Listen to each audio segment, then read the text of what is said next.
G'day everyone, welcome to Alchemy Art. Today I wanted to show you how to do a top coat or a flood coat of resin. This is a 50 by 40 centimetre resin beach scene. To protect the sides and the underneath of my board, I apply Scotch Blue Sharpline tape, and I also elevate my board on some upturned containers. I have the tape hanging lower than the bottom of the board so that if any resin drips off, it just falls onto the work surface. I completed this beach scene maybe 2 months ago, so to provide a tooth for the top layer of resin to stick to, I'm going to sand the surface. I prefer to use 1000 grit wet dry sandpaper. I've wet this already. I like to fold it in half, put my thumb underneath and use my 4 fingers to apply pressure. For me, I prefer to go in a circular motion. I find it's easier to see where I've sanded before that way. I continue to move all over the surface, and for this piece I want to pay particular attention to the bottom 3 waves as they're in a stepped motion. I did them over several days. The sand area hasn't got resin applied to it yet, and I don't need to worry about that section at the moment. Once I've sanded, I use a microfiber cloth to remove any of the sanding dust. If you leave any of the dust on there, your resin can pit as it cures or not stick in places as you would like. I use isopropyl alcohol, spritz all over the resin area that I've sanded, and a paper towel, and go over the area thoroughly again. Sometimes I do this 2 or 3 times just to make sure there's no sanding dust whatsoever left behind. Now I've finished prepping, sanding and cleaning, I'm ready to put the flood coat on. Today I'll be using Just Resin Art Coat, which is a 1-to-1 2-part epoxy. So I'll just go off and mix it and I'll be back in a sec.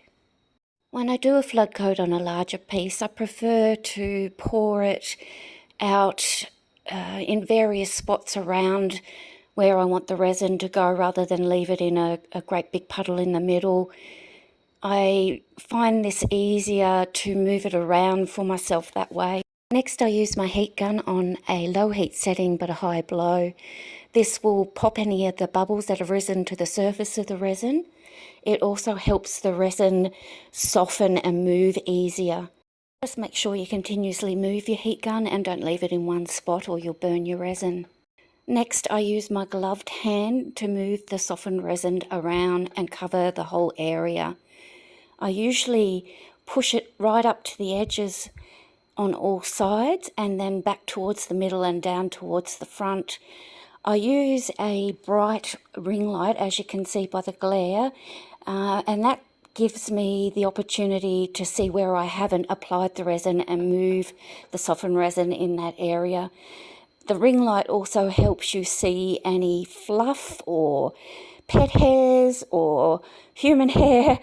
The shells at the bottom are real shells, so I ensure that they are completely covered in resin, and I'm pushing resin right in around all the little edges.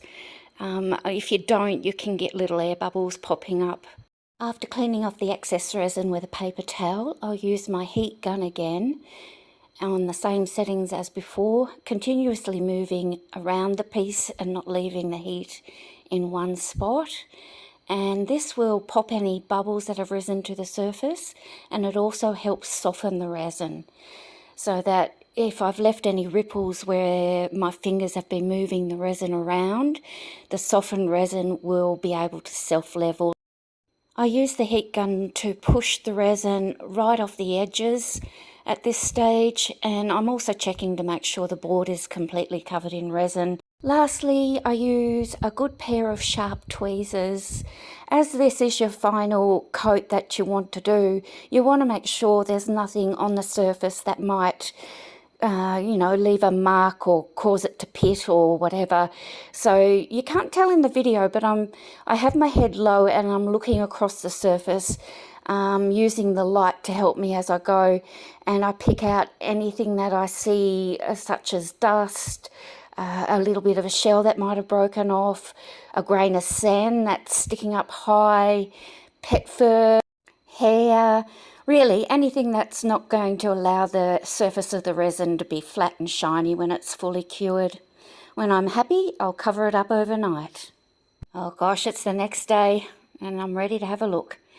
So I usually, again, have my ring light on and I'll pick it up and I'll move the piece all around and let the light sort of, fall all over the whole piece, and it will show up if there's any imperfections whatsoever.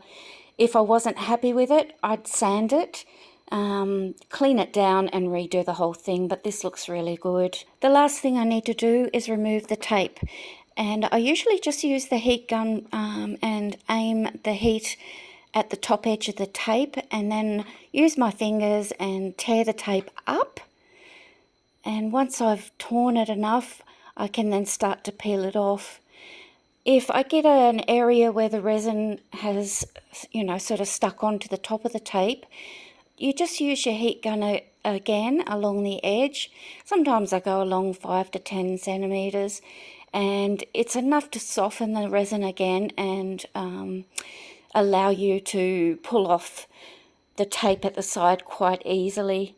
Occasionally you get a little bit of tape that doesn't tear off completely and it gets stuck behind, and in that case, if I can't just pull it up, I'll reuse the heat gun in that area until I can lift up a little edge and peel it off. If it's still stuck, I always keep my sharp tweezers close by and a sewing awl, and I'll use the heat gun and soften it and then use the awl to pick it up. If I still can't grab it, that's when I'll use the tweezers to sort of dig underneath and grab the edge and pull it up.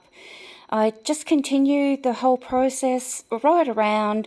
So I've sped this section up because it's pretty much the same thing until I get right back to the start. If anyone needs a more detailed, slower version of how to prep to do resin, applying resin and removing the tape, I've done some videos previously and I'll link them up the top.